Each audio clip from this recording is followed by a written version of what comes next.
Exactly, and that's my point. The way they define goodness is obviously very subjective. How does that compare to a more traditional view of it, though? Is that not what everyone has done forever? I feel like art is something that inspires that desire for goodness. Good art that shows goodness.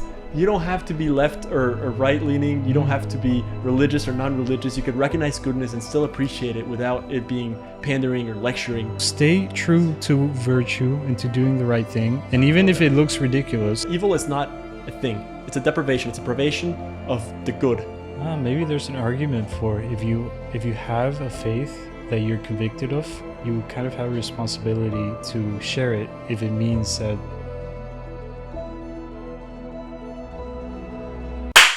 It kind of had like a cadence to it. The Webster one. Like you said it with such like a... Because I wrote it down so many times. Speaking of the Webster definition of beauty. You have one for goodness? There's one for goodness as well. It is, goodness is that which is good. That's what it says. That's what Webster says. So then obviously it's not... Yeah. So funny. It's like, what is a woman? Yeah, you have to look into, okay, how do they define good? And I don't remember it exactly, but it was something to the effect of a state or condition of being favorable. So if something is favorable, then it is something good. And if something is good, that which is good is goodness. Yeah, but they're both it's really vague. And I guess when you try to define goodness, you're gonna get a vague answer. It's kind of like they just give you a thumbs up. That's good. Yeah. I mean, it's really hard. I mean, to be fair, it's something that we all think we know inherently, and we do, which... We use the word like... It has to be one of the most used words in that's good. Or everyday vocabulary. Probably. That's good. So. You're probably right. I wonder what the most used word is. Nice. Is it really? No, I'm just guessing. Yeah. For some people more than others. Nice. Yeah, maybe. I don't know. Yeah, good is definitely up there. So we use it a lot. Yeah. Without really... What do we mean by it? Like good? What do I mean when I say something's good? Yeah, what do you think we mean? Like most people. Something that pleases them. Something that is favorable. Yeah. Okay, so that's what goodness is.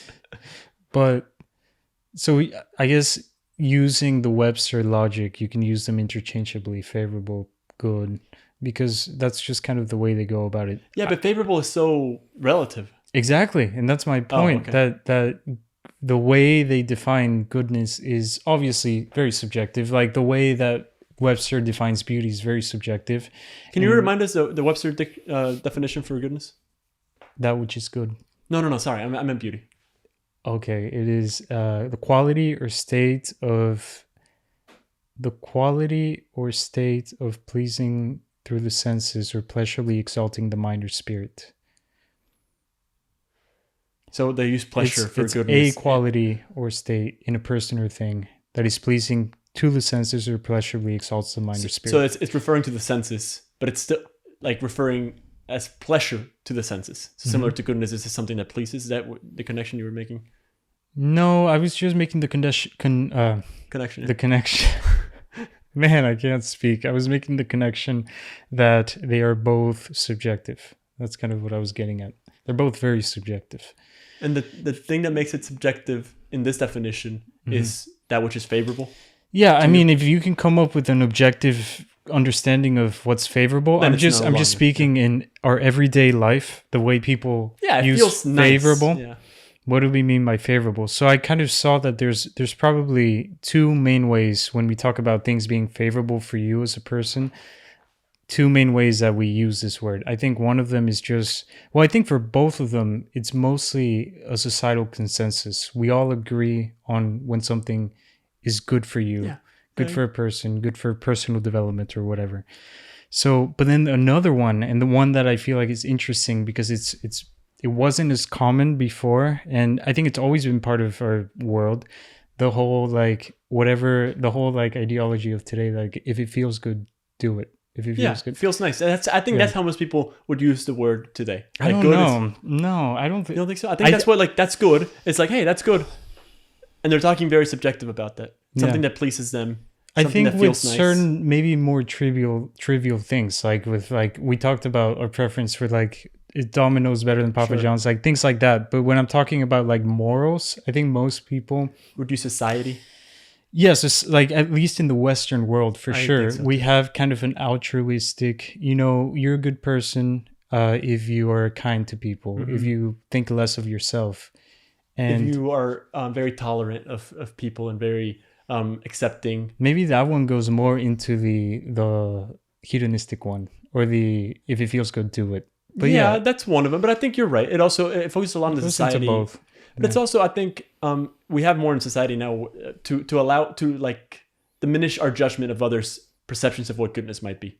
Like if someone says something is good for them, I think we're less quick to judge that as a society. Like I feel like people kind of give each other enough leeway to have whatever they want to define as good in their own mind. Which we'll talk about the risks and dangers of having that as a defining characteristic of goodness. Yeah. But I do think that that's a strong way in which society defines good. Even conservatives, it seems like Michael Knowles talks about this, how it's not actually conservative to have this like what's the word for libertarian view of like you do you know, as long as it doesn't affect me, I'll do my thing. That's actually not, because when you're conservative, you're trying to conserve something. Yeah, what is that? You're I guess you could say I'm trying to conserve the fact that I can do what I want as long as I don't affect No, but you're other trying to people. conserve some values. Some what values, are those values? and traditions, right? So I think that's talked about a lot. So that's in the way that conservative society would circles. define good, is being something that is desirable or pleasing, Favorable. That's the word I was looking for. Well, how does that compare to a more traditional view of it, though? Is that not what everyone has done forever?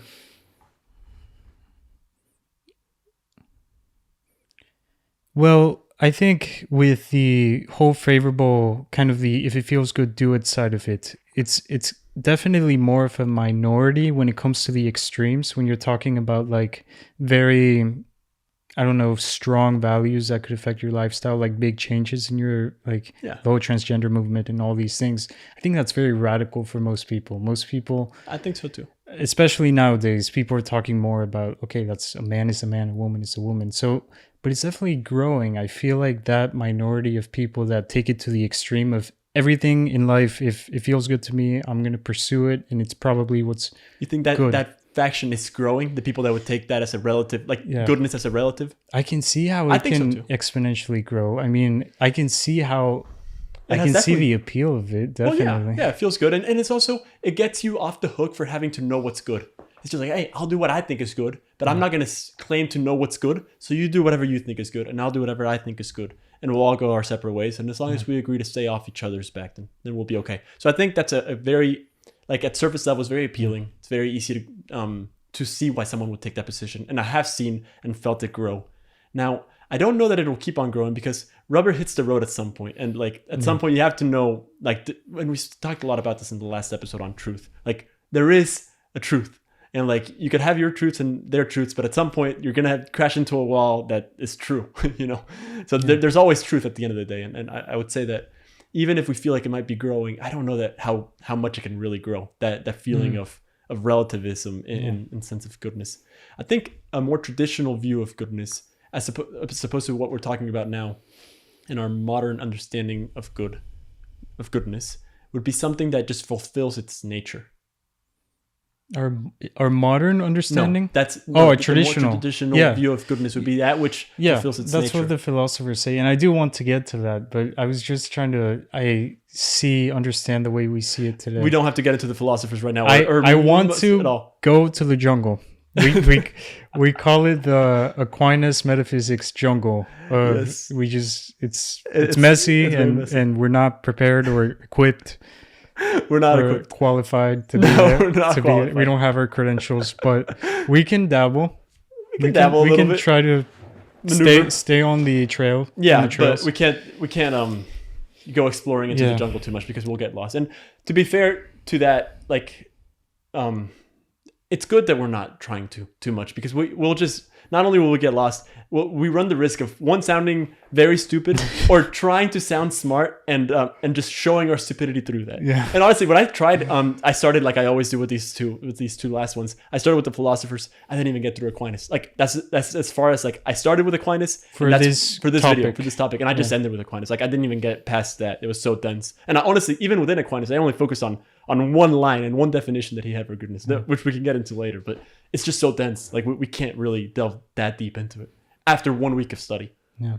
Like people will spend their entire lives studying these sort of topics just to come up with the answer to the question of what is goodness. And here we are, a couple of knuckleheads, chumps just trying to, what is goodness? So two other things, just like talking about our modern understanding of goodness, is that, well, when we were talking about Michael Knowles, I thought it was interesting. I just remembered when he has said very recently, he said something about, I can see the appeal of hedonism. He said, if I didn't believe what I believe in objective morality and all these things, I would really heavily consider it, because it's like crazy to hear someone admit that, but it's so true. Yeah. And Matt Fradd says that all as well. As like, he's like, if you can't admit to yourself the fact that abandoning all your responsibilities and flying to the other side of the world and living a hedonistic lifestyle, if that doesn't seem appealing to you in any sort of way, you're lying to yourself. I heard this recently about that. The whole, like, the lie of like pursuing that lifestyle is, it was like an analogy or a allegory, I guess, that I heard of two different roads. One of them being of people that looked really happy and were like partying on the way, just like having a blast, having fun. And then the other road where, in the allegory, there's other people and they're going and they're all suffering and sad and crying and all these things. And the first path leads to a cliff where they eventually fall. And the other path leads to joy and bliss and fulfillment. To heaven. So it's kind of, it's a lie. It is. And, I feel like people are waking up to that. A lot of people. I think what's interesting is that we are seeing a surge maybe in relativism and people adopting all these hedonistic lifestyles. But I feel like a pendulum. Yes, exactly. And I think the cause of that, a lot of it is due to the grace of God. For a lot of those people end up, because of them experiencing the consequences of sin or of pursuing a selfish they'll bounce back lifestyle, they realize they become disillusioned, disappointed. And instead of like, continuing in that cycle, I guess. Yeah, exactly. What's the saying, the phrase of like, it's insanity is repeating the same thing over and over again. Yeah, instead of looking for the next thing, they're like, okay, this is enough. Yeah. Like, I've tried this so many times. They'll bounce back with passion. Go back, and it's only by the grace of God that you're able to leave. And they come back even stronger. You have Augustine behind you. Yeah, like Augustine. That's right. Yeah. Man, what are we doing here? Living such a upright life. We should go party it up and then come back. No. So that's what he would say, is that, Lord, make me chaste, but not yet. You didn't know he had said that? I think I've heard it. I didn't know that was his prayer for that's hilarious. Many years, because he knew. Oh, wow. What an acknowledgement. Like, in your in your soul, you gotta come back. Oh, that's such a bad prayer. Yeah, it is, because you're presuming that, that you'll have it later. Yeah. Exactly. Wow. Okay, so why do you think that perception of goodness in the modern world leads us to despair? Why not pursue those pleasures? Like, what about goodness is so good that we should pursue it? Why not? Okay, first of all, why does that perception of goodness only lead us astray? But not only that, even if we look at a more traditional view of goodness, that which fulfills our nature, why even pursue that? And that's the jungle, right? That's into the jungle. We can. No. Because it is. Why is it worth it to do what is good as opposed to what is bad for a temporary? Well, one, because we know that it leads to a cliff. Okay. Just because we've either experienced it in our own lives by going down roads that lead to maybe smaller, less catastrophic cliffs, or we just listen to the wisdom. There was a quote that I heard recently of William Blake, the poet. He said something about like, true wisdom comes from going so far that you realize what's too far. And I don't agree with that, because you shouldn't have to go through all that to realize. I think it's like learning the hard way. I think a lot of people end up having to learn the hard way. But I think the ideal is not that. And I think it's very possible. Yeah. And you see that in a lot of saints' lives or ordinary lives of people that just intuitively, either were just wise enough to recognize a mistake in other people's lives. And, it's mistakes can be good because you can learn from them. But the best way to learn is from other people's mistakes, not having to do them yourself. But there's something else that, like, without even having to look towards other people's mistakes, there's something innate within us that we could call our conscience that can point us towards the good. That would say even, okay, two assumptions were made. One, that there is a good, and one, that we know what it is innately, which we could delve deeper in, because those will, I mean, we could spend a lot of time trying to uncover what that really means. But forgot what I was going with that. Well, the fact that we have an innate knowledge of goodness, we have a desire. So that's what Aquinas' definition of goodness is, right? That it's being as desired by the appetitive faculty, I guess. Yeah, I think Aquinas, at least the line that I focus on a lot, was goodness is that which all things desire. Yeah. Yeah. Which makes it seem strange when you consider all the people on the first road. How do they all desire the goodness that Aquinas? Do you want to delve into this? No, we're already talking about Aquinas. Bruno, I think it's time. Okay, it's time. We're going into the jungle, because I have that one line. I spent most of the hours of this week that I spent studying this just focusing on that which all things desire. That's Aquinas' claim. That is goodness. That is such a bold claim. Partly because of the reason you just said. So are all those people in that first road heading towards the cliff, they're all desiring what's good? Really? You don't think that maybe they just want the bad that can come from life? That's one of the things that come from that claim. Like, that's one of the objections, I guess you could say. And I actually heard Jordan Peterson talking with Bishop Barron. This was maybe 4 years ago, 5 years. I don't know. It was like one of the first conversations that I heard. It was actually the first conversation that I heard Bishop Barron having with Jordan Peterson. A long time ago. I was still in college. I think it was freshman year of college. And it stood out to me. And I immediately remembered this conversation when I was studying this, because Bishop Barron presses Jordan Peterson on the fact that all things desire that which is good. And Jordan Peterson was like, I don't know. I'm pretty sure some people just want to watch the world burn. He didn't say it like that, but it was like some people are just very twisted. And Bishop Barron was like, no, and he was like, quoting Aquinas, like, well, Aquinas would say that even them are seeking the good. I mean, even if they're seeking power or pleasure, or not power and pleasure, even if, let's say the Joker, for example, with like, maybe he's seeking the good. And you could say Joker is like that one example that is not seeking the good. He is the one that is like so twisted, but even he might just be seeking pleasure in the pleasure that he would derive from knowing that he's right about society, and how broken it is, or whatever. So even pleasure is something separate from good. Well, no, because I guess what I'm trying to say is that it's He's doing a very crappy job at seeking the good, but it's a twisted view of what good exactly, and he's seeking the pleasure that he perceives as being the good, and that is why he's seeking that. So that's one of the objections that would come up with that quote of that which all things desire. But all things is also huge, and I spent a lot more time than I should have delving into this all things, because all things, he could have just said that which all humans desire. All things, a rock, a plant, an animal, and he literally is like, yes, all things desire that, even a rock. And then of course he's got to break it down in his Aquinas way, and he said there's 3 levels of natural appetite. The natural one, that's a non-conscious, it's fire rising, plants growing towards the light, that they're desiring that, and that is good. So, like a good rock. I think he's using the word desiring loosely, right? Well, because without an intellect or will, you can't. No, that's the natural appetite. I guess he's talking about there's 3 levels. That's the first one, the natural one, the one that I see. Fire rising, plants growing. Then there's the sensitive in animals. Their will to survive, to avoid pain and seek pleasure.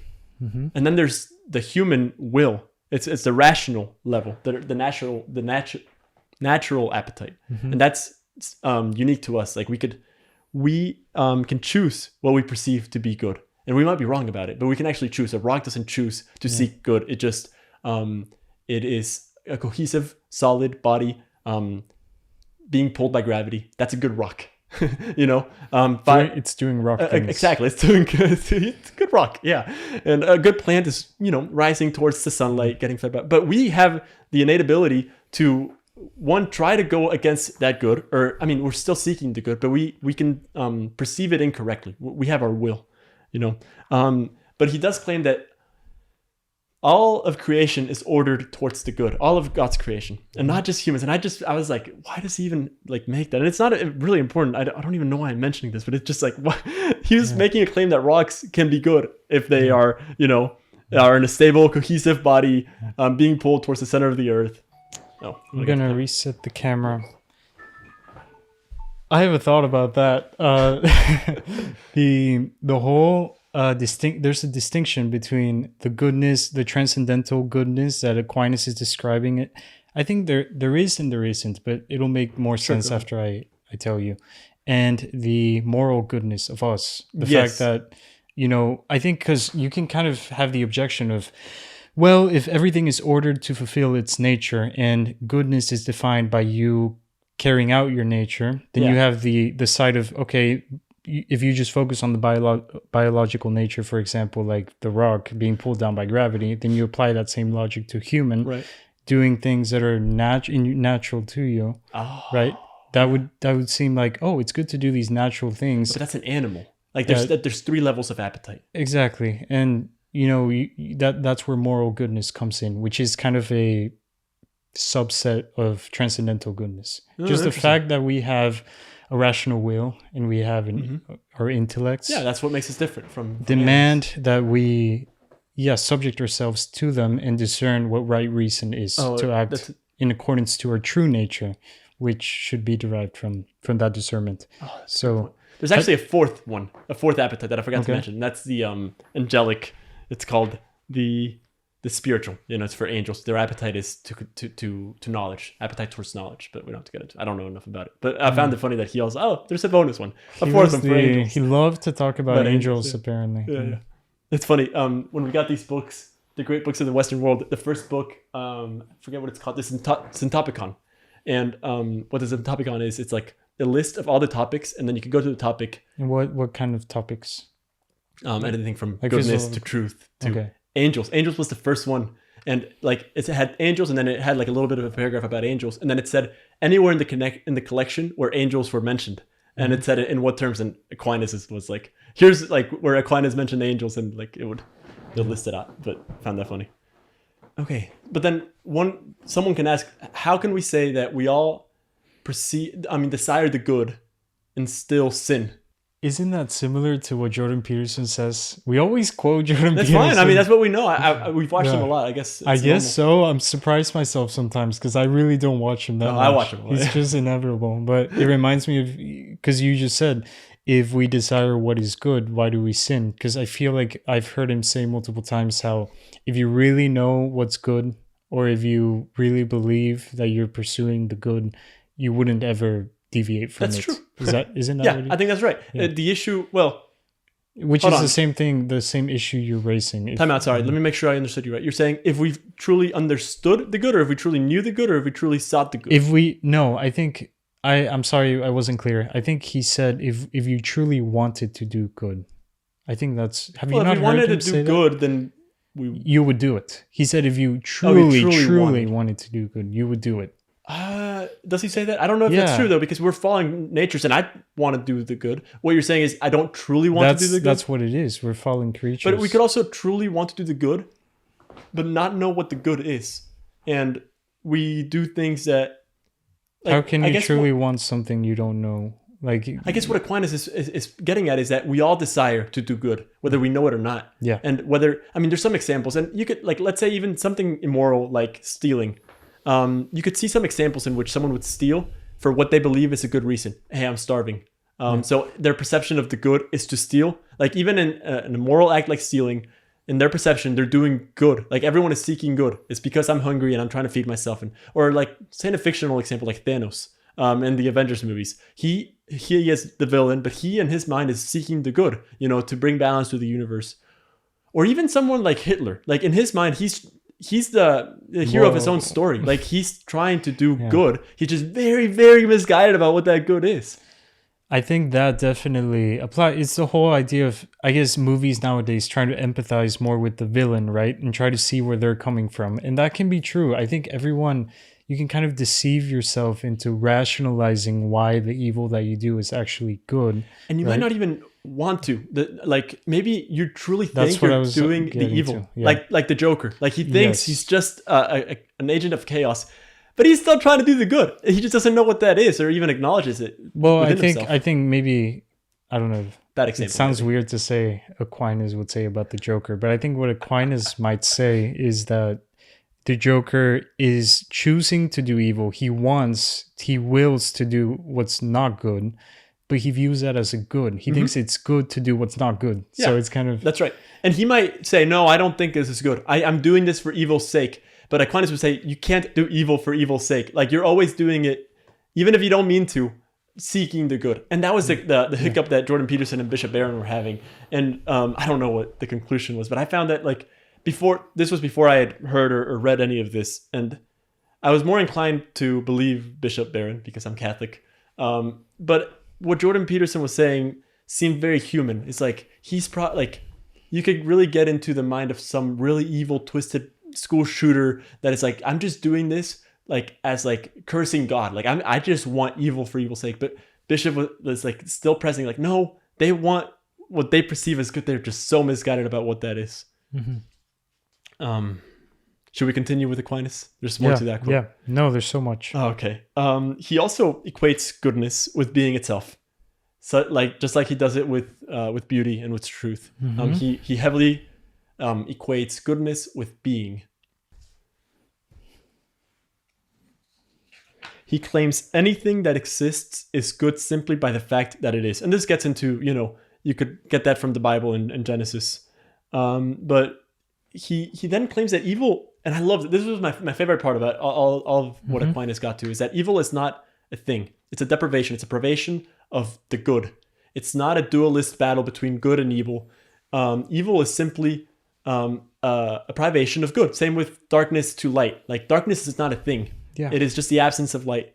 Coldness is not a thing. It's the absence of warmth. A hole in my shirt, it doesn't exist. It's real, but it's not a thing. It's the lack of... That's a good analogy, cloth. the hole in the shirt. I hadn't heard that one. I think, I think it can be very intuitive to think about that when you just think about, like, everything is a created good. God created everything. He's not going to create something that's bad. That's exactly what I was getting at. So God is the creator of all things. So evil is not a thing. God did not create evil. He never intended that. No, exactly. And God created everything, but everything is good, and evil is only real in so far as a lack of good. But that really, it helps see the world in a more positive light. It's not a battle between good and evil. They're not in the same playing field. It's just goodness, and evil is simply the privation of goodness. I just found that so positive. That kind of brings comfort the way you just said it, because there's a psalm, the Psalm 139 there's this line that I love where it says, even darkness is not darkness to you, Lord. Had I told you that? No. It's like a really comforting thing that... Yeah, goodness is fundamental. Yeah. That's like, it is being itself. It's God itself. Yeah. That's, I don't know, it's pretty cool. Yeah. It reminds me of it's kind of like a cliche example, but in the Lord of the Rings, I was just about to get to the Lord of the Rings. The orcs, the fact that they were originally elves, and they're just distorted. Yeah, you were exactly right. That's exactly right. Lord of the Rings deals with goodness. So, and that's in one very clear way. Same with several examples. The fallen angels. Yeah. Saruman was once like wise and noble. He's only evil as in like he was seduced by power. But he started as good. Gollum, same. He was Smeagol. He was just he deprived himself of chasing after goodness. It was like a privation of it. And yeah, like the orcs. That's right. Yeah. Lord of the Rings inspires me so much. I was kind of racking my brain about Aquinas. I was lost in the jungle, as you would say, when I was trying to, study goodness and try to understand it. And I was so frustrated, and I just looked up and I saw this, and I thought the painting, and immediately I thought, yes. Do you know where that's from? The yes. Didn't you just see Lord of the Rings? Remember the part where, this is kind of random and weird, but King Theoden I just saw the first one. okay. I haven't finished the series. So the second one. I mean, I've seen the whole thing, but I just rewatched the first one. Yeah. That's like, that was my answer, because I don't know. I feel like I have a more intuitive appreciation for, because it's easier maybe, and because it's more fun for me. But it just reminded me of this scene for some reason, because I guess it makes sense when I like explain more of what it was. But in the Two Towers, remember the part where King Theoden was they were being overwhelmed at Helm's Deep, and he was losing all his men, and they breached the wall, and they were coming in, all the orcs, and he said, what can men do? What can men do against such reckless hate? He was despairing, right? Right. Which is crazy given the amount of progress he had made in his arc. You know, he went from being this like possessed, hopeless, despairing man. Yeah. And then Gandalf like exorcised him or something, and then he became like a king. Alive. He became actual king again.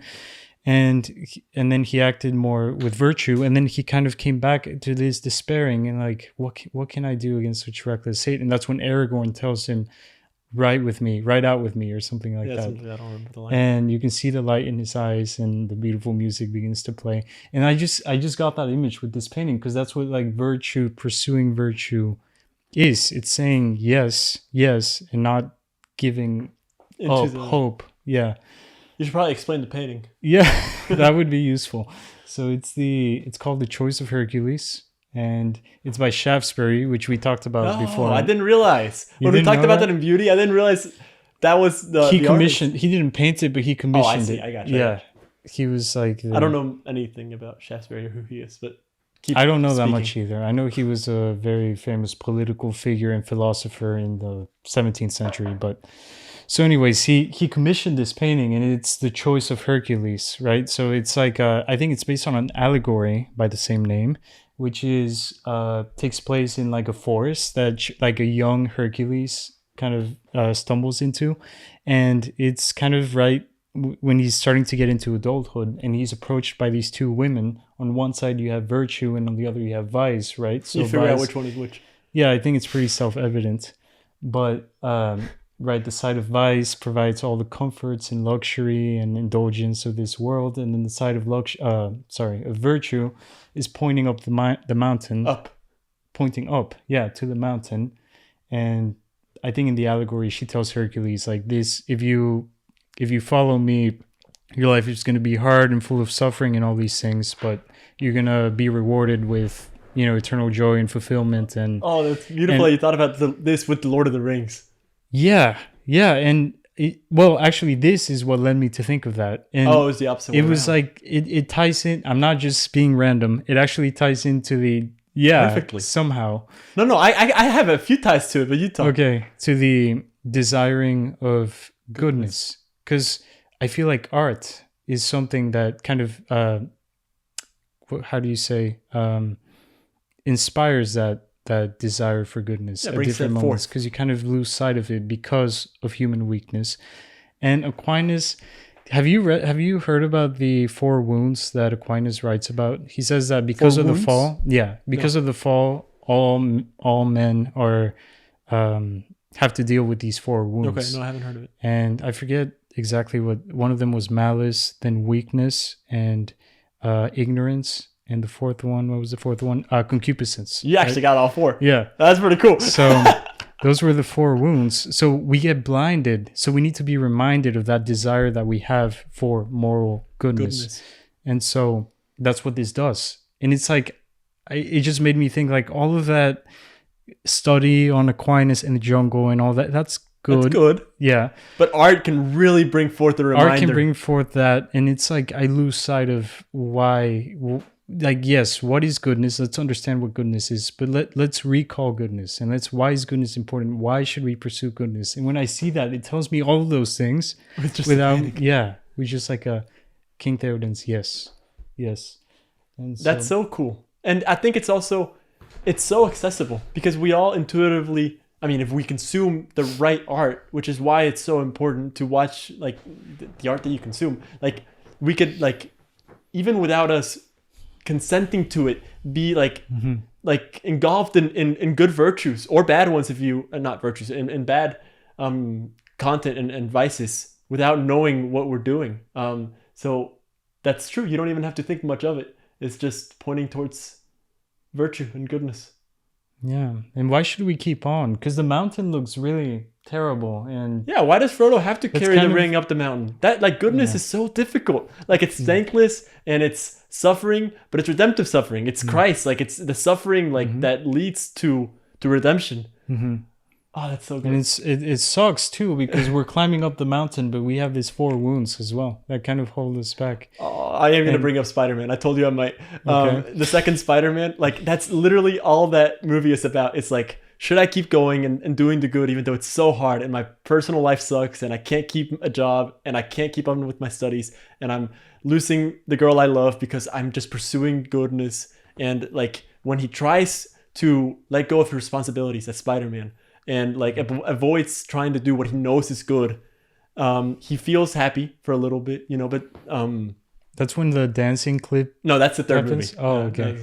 how Because that's no. funny. I'm so Yeah, it's ignorant fine, when it's it comes to Spider. Anyways, no, but it just points to the fact that goodness is good, but it's not easy. Like it's not meant to to be easy. The third movie is also actually really good with goodness as well, especially when it comes to the black suit, the symbiote. It's the ring actually. It's the power that corrodes, corrupts. Yeah. Yeah. Well, yeah, Both. yeah, both. My word was good too. Oh, sorry. Anyways, It's just corrupts is like the first one that comes to mind. that's That's fine. why. It's good. It's good. But the original, going back to your question, why do it? Why is it worth it? Exactly. Do you have any? I just think about you heard the homily of Father Chris this past Sunday at St. Faustina. Oh yes, right? I did. Yeah, And he mentioned Aquinas. that's been in my heart. He does mention Aquinas, but just kind of thinking about that, the question of why, he reflects on the gospel reading where Jesus asks Peter, "Do you love me? Do you love me?" He asks him 3 times to kind of redeem him, but also seems kind of taunting, like testing him, like, "Do you sure about really?" it? Yeah, Sure. exactly. I know, because I'm God and I know everything. So by the 3rd time, Peter is like, you can kind of hear the Sense of frustration in the words when he's like, "Lord, you know all things." He's like doubting himself. He's like, because he knows that how if he God knows betrayed him. everything, and And he also knows that he betrayed him just a few days ago. Yeah. And now he's saying he loves him. You know, he's like, "God, you know everything." And so it's like, stuff. God, you know everything. If there's a man, and St. Thomas Aquinas wrote, Father Chris mentioned this, about God's supreme knowledge of everything. The way that St. Thomas wrote about it is kind of funny because, I don't know, it just sounds really redundant. But he says, St. Thomas Aquinas said, "The soul of Christ knows all things that in any way whatsoever are, were, will be, either done or said or thought by anyone or anything at any time." He did mention that in the homily, and I looked at my sister Tanya. I'm like, he sounds like Michael Scott. And I have to show you the episode You after. said that too. I did in the middle of the homily, and I felt so bad comparing Michael Scott to St. Thomas Aquinas. But there's a scene. I'm so sorry to interrupt you. This is such a bad tangent. But there's a scene in The Office in which he's going like on and on about it, like, and he doesn't know how to land the sentence, so he's just going. He's like, "Never, for any reason whatsoever." In your life, ever, never do that. It just keeps on going, and it sounded so repetitive. Anyways, continue. Yeah. I'm so sorry. Anyways, no worries. So he said that, and then what did he say? What did Christ say after Peter told him, "You know all things"? And he said, "Follow me." He said, "Do this. Do what is good. Do what I say, but with me." So it's like, if there's a person who knows, again, I'm going to repeat it, all things that in any way whatsoever are or were or will be either done or said or thought by anyone or anything at any time. And then Aquinas also says Christ has the most perfect charity. He loves all men as individuals. So you have someone who knows all of these things, literally everything. Precisely to you. And he also loves you infinitely in a way that you cannot even begin to conceive. Then why wouldn't you pursue what's good? You have to, and that's why you keep on. Oh, that's such a beautiful answer to why do the good. You tied Jesus to good though. Aquinas does that in this. I guess we don't even. Is that self-explanatory? God is good. Good equals God. Same with truth and same with beauty. Yeah, I guess I was assuming that. It's assuming that, and that's good. Let's keep with that because that's why you do good. It's because we're made for it. It is within our nature, and to be good is to fulfill our nature. You have someone who loves you perfectly, and to love is to will the good of the other, who wills the good for you, and he's all powerful. He has all the power to give you what he wants to give you. So why not? You probably should. And in a very practical sense, it gives life meaning. You might think that all the pleasures of this world that don't follow perfectly with goodness might give you more pleasure, but that's so fleeting. And it's hard to prove because in the moment, it might not feel that way. Mm-hmm. But I guess that's where our conscience can come in. And our conscience is something that points so directly to God. Like, what is our conscience and why does everyone seem to have it? Do you think everyone has a conscience? Yeah, I would say so. Would someone that doesn't believe in God say that they have a conscience?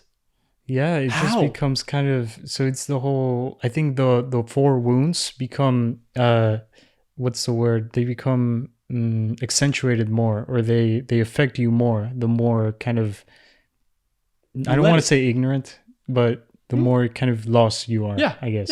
Yeah. So they do have it's just very quiet. Yeah, you can, I mean, not just because we all have a conscience means that, one, we all listen to it, or two, that we're like that we have, there's a line, I don't remember where I read this about our conscience. You must not only follow your conscience, but form it. Like, it's not enough to follow it because you might be following your conscience, but it's so freaking corroded that, like, it might lead you astray. Like, corrupted. I'm kidding. Okay, that's my favorite word of this episode, I guess, corroded.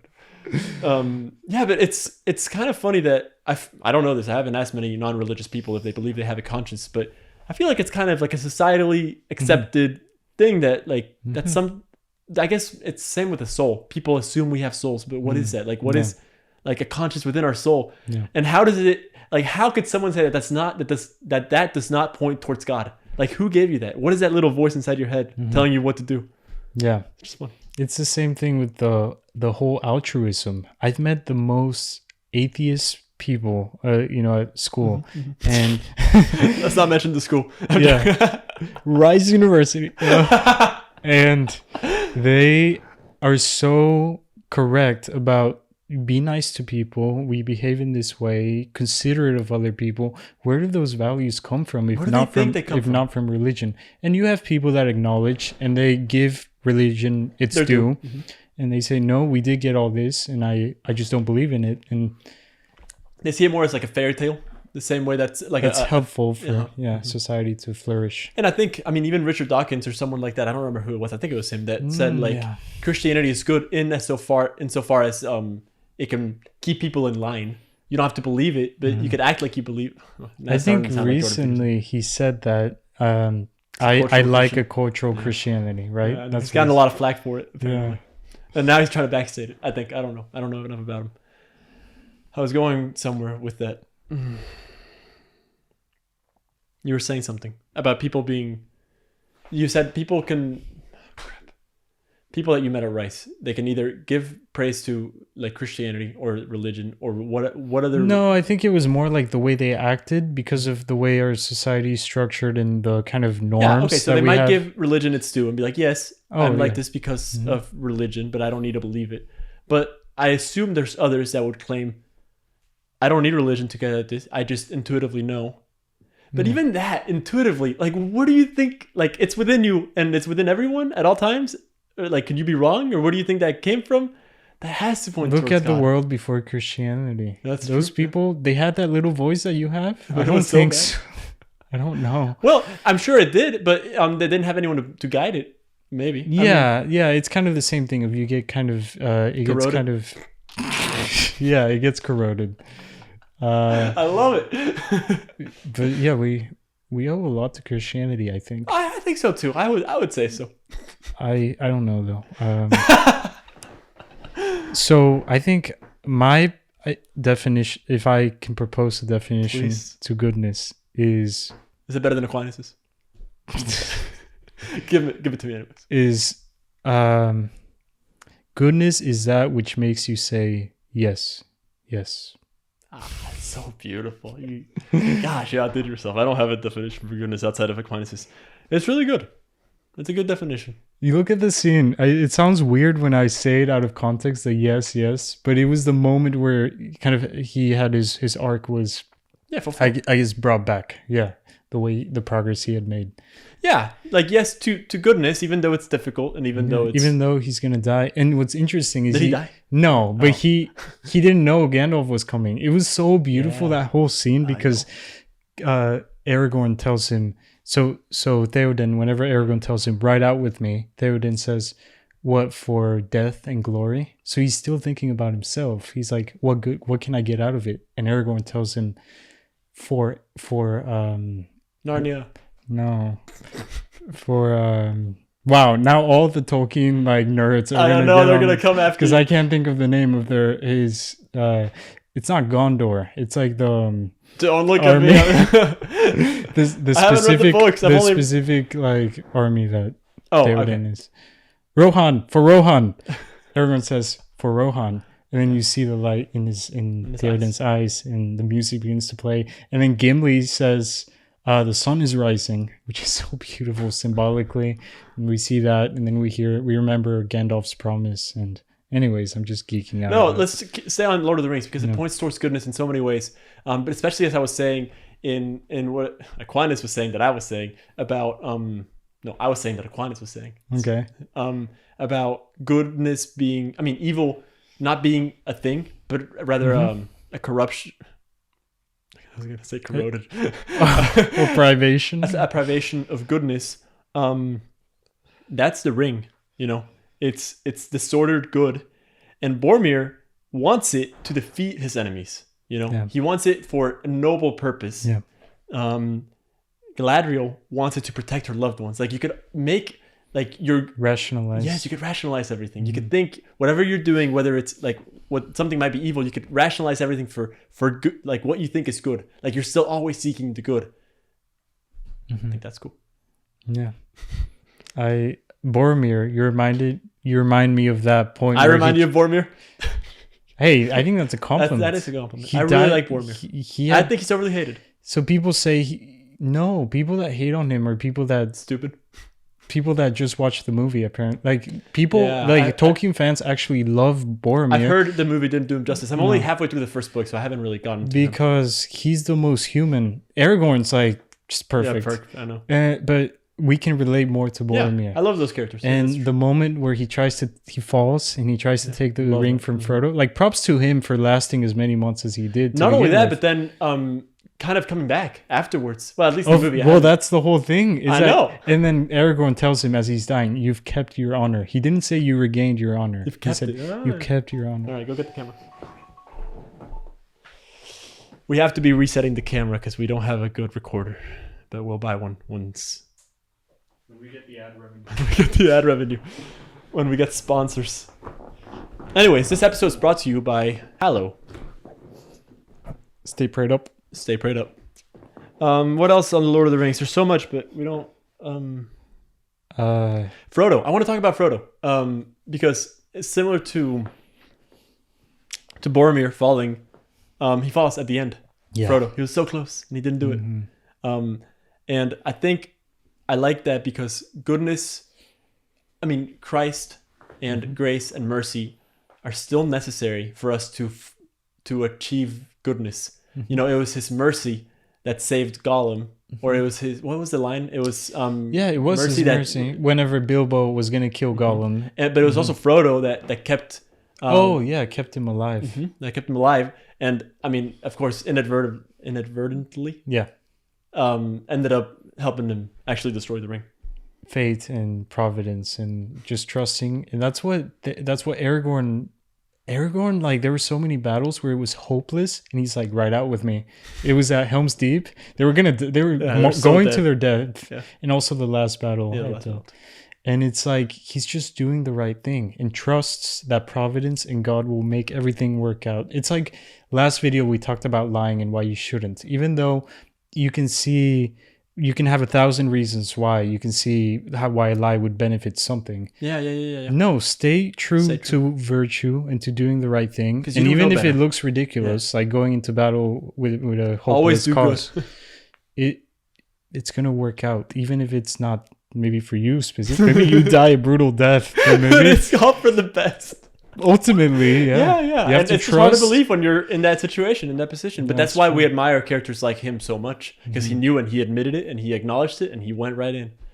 Yeah, that's so beautiful. I really should read the books. People that have read the books would look at us talking about the movies with such like, y'all think you know what you're talking about? Their eyes, a permanent eye to the back of their head and around multiple times. You've gone further along. I think you're halfway through the second book. Yeah, I'm like a quarter into the first one, but I like it. It's long. Yeah, through the second book as of last year. I stopped last year, so Well, I started during Exodus because it was so easy. Well, it's not easy. It was just easier than now because I didn't have YouTube or Instagram. But as soon as I got back on my devices, like I stopped reading. I was reading. I like read 3 books during Exodus. In fact, I read 1984, the book that we talked about last time, because of Exodus. I didn't have anything. Exodus 90. Exodus 90. Yeah. So we could talk about it later. Well, I think something that reminds me, Exodus 90 reminds me of the whole thing of like with goodness and how hard it is naturally because of our wounds. Yeah. But the progress, how it can actually get easier up the mountain. The more you practice virtue. And as much as I say cold showers never got easier, they did. Like being good, like you got in there faster. You know, it was easier for you to do the good. You could train yourself in virtue. Mm-hmm. That's what virtue, I guess I didn't understand that for a long time, that I heard virtue is a good habit. And I would hear that over and over. And it's like, okay, well, when you actually become deliberate about trying to grow in virtue and practice it, you realize that, not like patting myself on the back or anything, but that it does get easier. Yeah, that's true. And that's what it's for. That's what freedom is. And we talked a little bit about that in the truth video. And I wish we had kept on it a little more, because I said something like freedom is the ability to say 2 + 2 = 4. Mm-hmm. And you said, wouldn't freedom be the ability to say 2 + 2 = 5? Mm-hmm. And then we came, well, yes, but true freedom would be, how should we phrase it? Because we didn't do a good job. I think I've heard it said as freedom is the right to do... the ability to do what's right. The ability to do what is right according to right reason, or something like that. Yeah, instead of doing what you want, which is what the modern world would say that freedom is. It's doing what you want. And I think a more traditional and the right way to look at freedom is the ability and the freedom to do what is right. Yeah. And that is what training in virtue allows you. Yes. So it does become easier. Yeah. You become more free as you train in virtue. Yeah. I guess that's the typical Catholic view, is like you can be free, but you're a slave to your passions. So you're not free. Yeah. Yeah, how free are you really? Yeah. You're a slave. I don't think that's very Catholic. I think that's very... I mean, I've heard non-Catholics talk about that, I guess is what I'm trying to say. But really? Jordan Peterson talks being a lot slave about that. to your passions? I mean, yeah, we do quote Jordan Peterson a lot. Jordan Peterson's an undercover Catholic. Yeah, we've been saying that for years, but... One day. Yeah, I feel bad for the guy, because I kind of, to be fair to him, I actually kind of agree with the fact that it should be more private. You know, one's faith, it's such a big question. It's probably the most personal question. And everyone just wants him on his side. But maybe there's an argument for if you have a faith that you're convicted of, you kind of have a responsibility to share it, if it means that if you're convicted of Catholicism, for example, and you really believe it, then you believe that the salvation of people rests on whether they believe in Christ or not. So why would you not? So, but I like that. And in fact, I believe that fully. And just today, I was watching a conversation with Matt Fradd and Father Gregory Pine. Is that his name? Gregory? Or Gregory Pine. And they were talking about how they're sick of like having nice conversations about like between Protestants and Catholics, where they're like trying not to admit the fact that they're trying to convert them over to their side. And she's like, I much prefer talking with atheists, because they'll just come out and say, I think you're wrong because this, and this.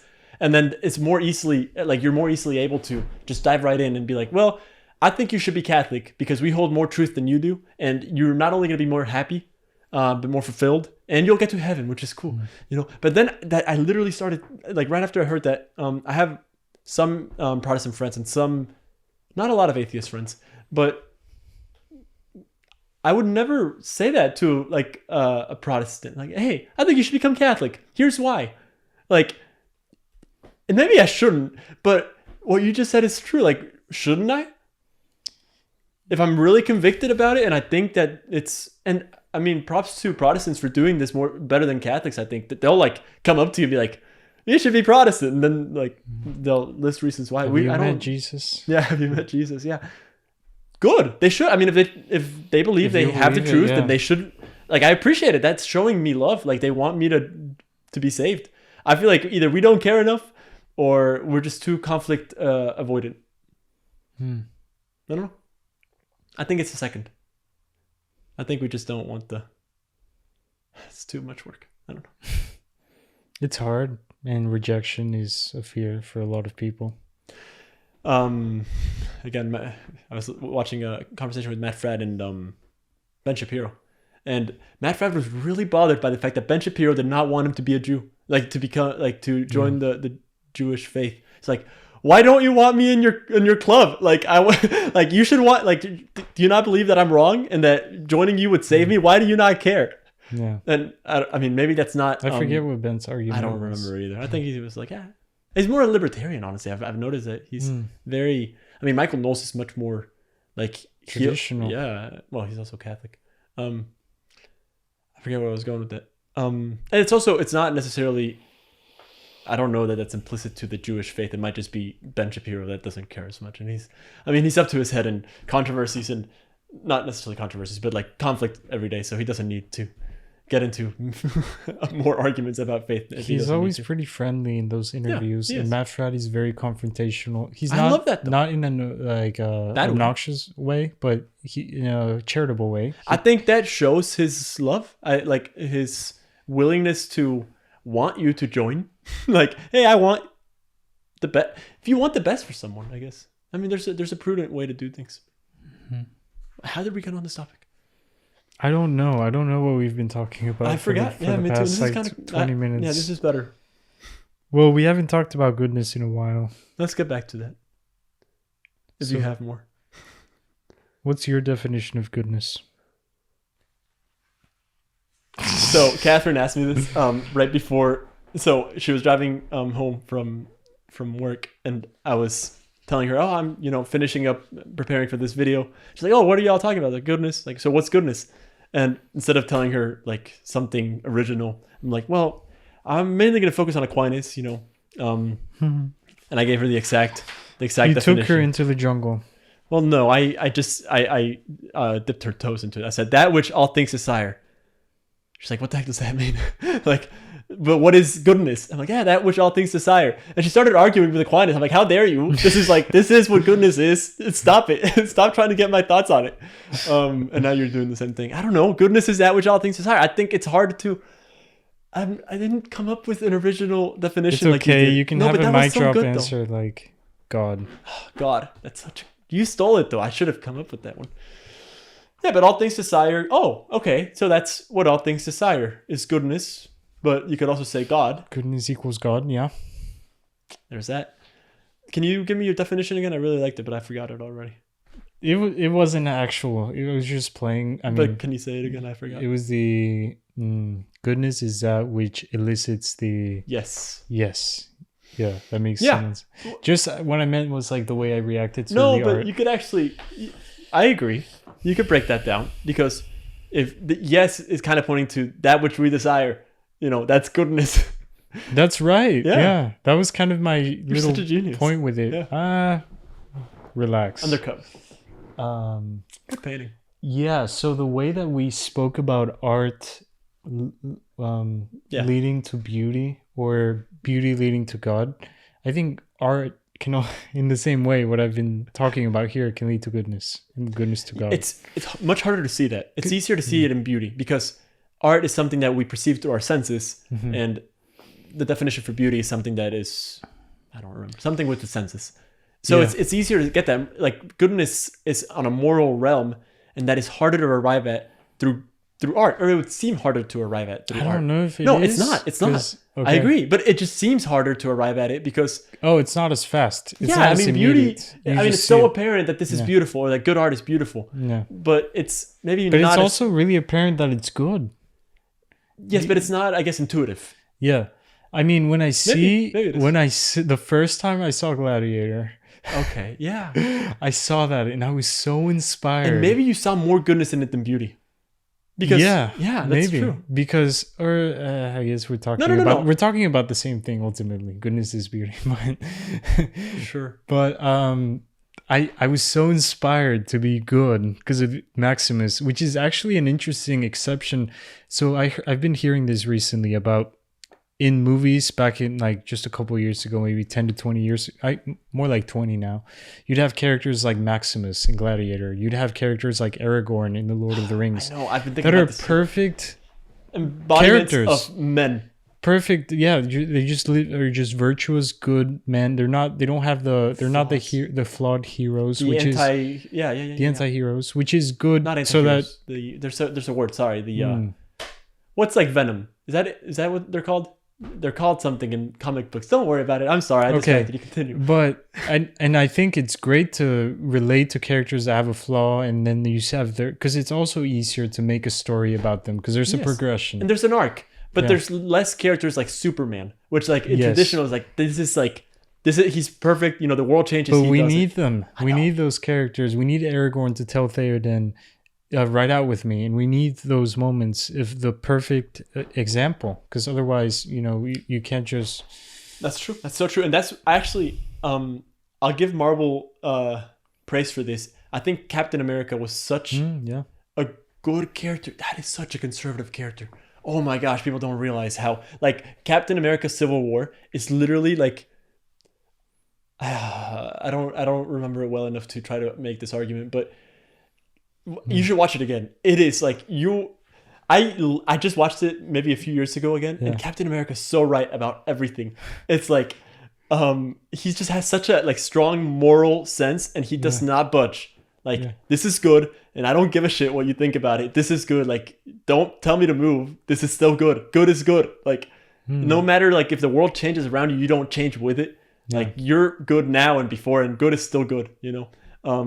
It's nice to think that's an American quality. That's awesome. Like good for them. And now Captain America 4, I haven't even seen it, but I heard it was. What's ironic is that Chris Evans is like one of the most. Oh, don't tell me that. No, I don't want to know. I don't want to know. Liberal. Okay, all right, yeah. Well. But it's interesting because it reminds me when I first saw this painting. I told you I was in my art history class. That's hilarious. In school, and just very, you know, let's just say left-leaning people, and they were all fascinated by this. Like extremely, they love this super conservative traditional painting, and they were looking full of virtue. And they were like just talking about it like you're looking at a caged animal in a zoo, like this virtue thing. Well, this is kind of cool. Like they believe this. Shaftesbury believed that you should like, you know, take control over like he believed in chastity and all of these things. And to let go of worldly pleasures and seek virtue and goodness. Oh my gosh, that must have been so disorienting for you to like walk into that class like, what are you talking about? Like, wow, that's what he believed, just like looking at it. That's why art is such a good mode of transforming people's mind, or not even transforming, like just showing goodness. That's like to your point about the power of art.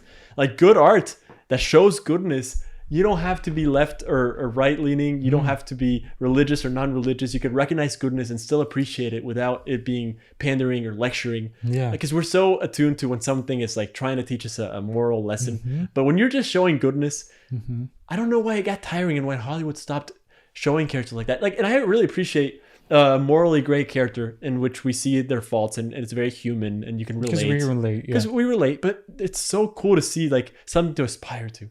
Like that's so cool. That's why I love the St. Thomas More movie as well, man. For I gotta watch it. Yeah. I think a good middle ground is a character that is good through and through, but struggles. You haven't seen Daredevil, the show, the original first 3 seasons. He's a Catholic, blind lawyer. I won't tell you what Daredevil is. You should watch it. But he is like a really good person, but he's constantly struggling and being tempted to kill Wilson Fisk, the big bad guy of the show. But this is exactly what we're talking about. Like you should always do good, and you shouldn't take morality into your own hands, thinking you know what's true. Because like, and I guess I won't spoil it because you really should watch it. Like you're gonna love it, especially that 3rd season. It is like the most moral season of television. They don't even know what like, and everyone loves it. You don't have to be religious, non-religious, right or left. Like you love it because it's showing real virtue, and it's so cool. And I guess what I'm trying to say is that he's not a perfect character, but he's so good. Like I don't know. I think you're right. We're missing that, and it's good to see. People should make more movies with like really upright characters. And I think the other reason that they're harder to write is because we can, like you said, we can't relate to them as much. So it also comes into like the people that are making the art. It's harder, like whenever we've written screenplays, like the screenplays that I've written. You have to write what you know. We write what we know, and I like all the characters that I've written have been like struggling in the ways that I've been struggling. Yeah. So you don't tend to write perfect characters because it's harder to write, I think. Just become better. I guess we just got to become perfect. We are called to be I've been thinking about this lately, that Jesus said, be perfect as your heavenly Father is perfect. Yeah, but we can't. I think you can. No. You can. That's kind of the goal. Hold on. Time out. We can't be perfect. Well, though. the Lord of the Rings, the end premise is that no. And I think traditionally... Oh, that's right. That's my whole point. Yeah, traditionally, I understand we're still... We're still vulnerable to falling, obviously. That's always a reality in this world. But I think you can get really close. And I think that's what the saints do. You can get really close, of course. And I don't think there's any denial of that. And I think... you should still shoot for the moon, and even if you miss, you'll land among the stars. Like there's some cliche ways of saying that. Yes, you're not gonna be perfect, but you should still always seek perfection. We are called, and we are made in His image, and but we can't because we're fallen creatures. Because why else would Jesus say, "Be perfect as your heavenly Father is perfect"? Yeah, is He not just setting us up for failure? No, I think we are. That's what I'm saying. We are called to be perfect in this life.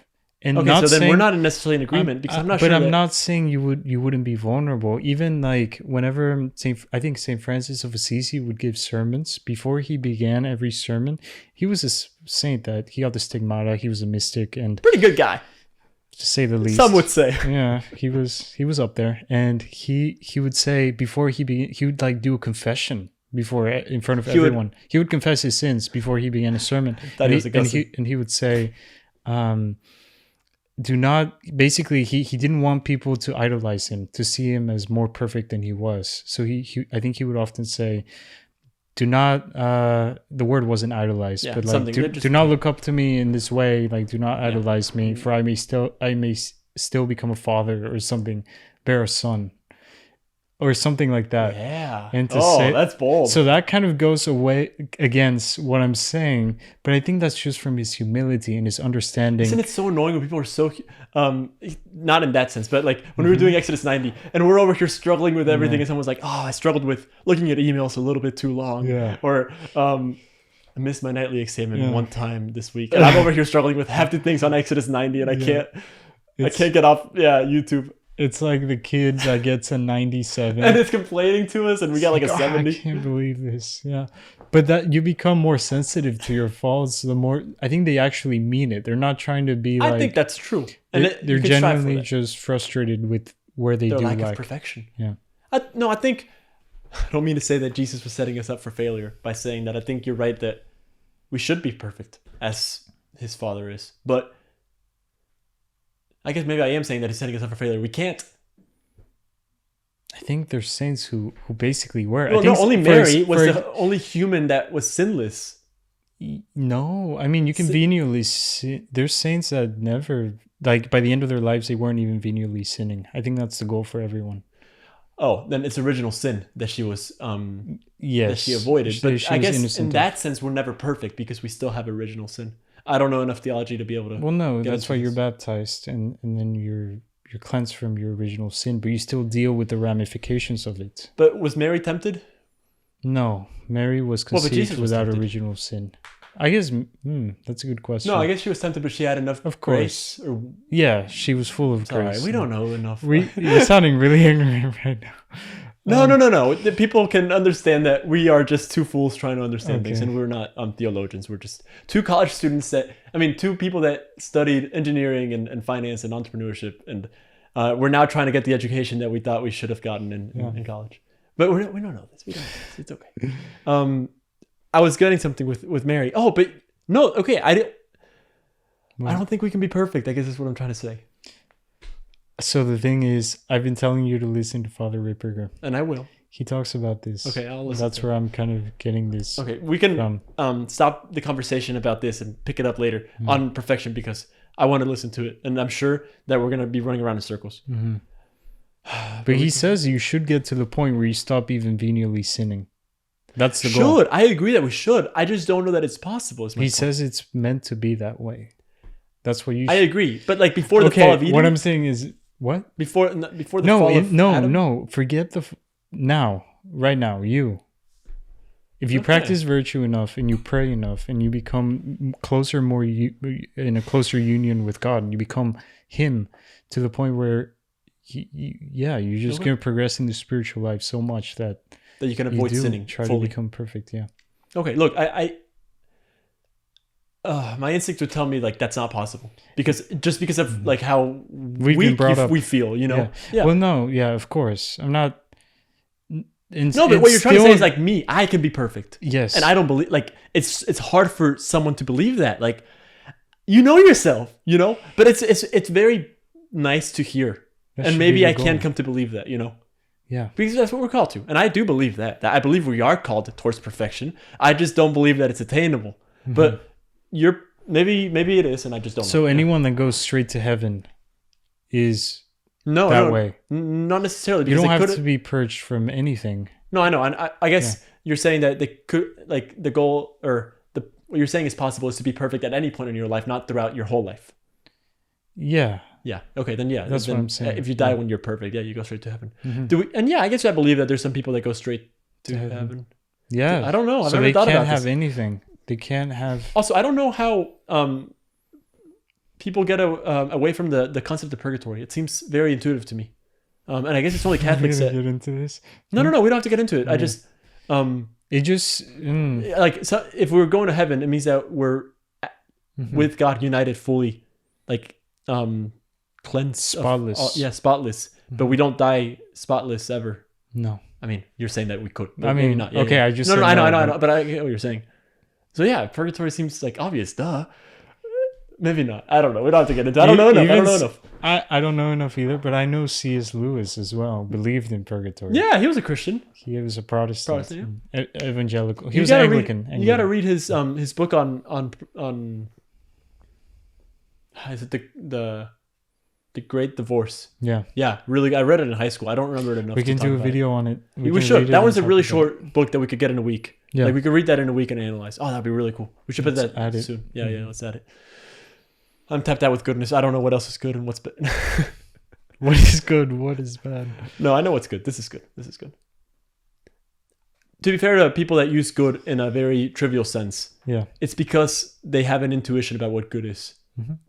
That's their conscience. That can like I don't think it's bad for people to overly use good. Like when they said, "Hey, this pizza's good," or No. "This conversation's good." We just have an intrinsic knowledge of what goodness is, Mhm. and we're able to recognize it. Now, people might say something that's not good is good, and they'll be mistaken. But I think as long as we are forming our conscience, we could come to know goodness even without Going in the jungle. going in the jungle. Is that what you were gonna say? Yeah. Just by looking at art and. Okay, but then I don't want to. No. Okay, We were wrapping. we this were up. wrapping up. One more thought. No more thoughts. I guess non-religious people would still have that inclination, and they don't even. I was about to say, do they even need religion to know goodness? No. Would someone before Jesus came know what good is and what bad is? Yeah. Yeah. Okay. You have the Greeks, Yeah. So, but we still want. the philosophers. Yeah. I mean. Okay, I don't know enough. Let's cut this. We're getting tired, and I'm gonna start speaking heresies. That's it. Good conversation. Good.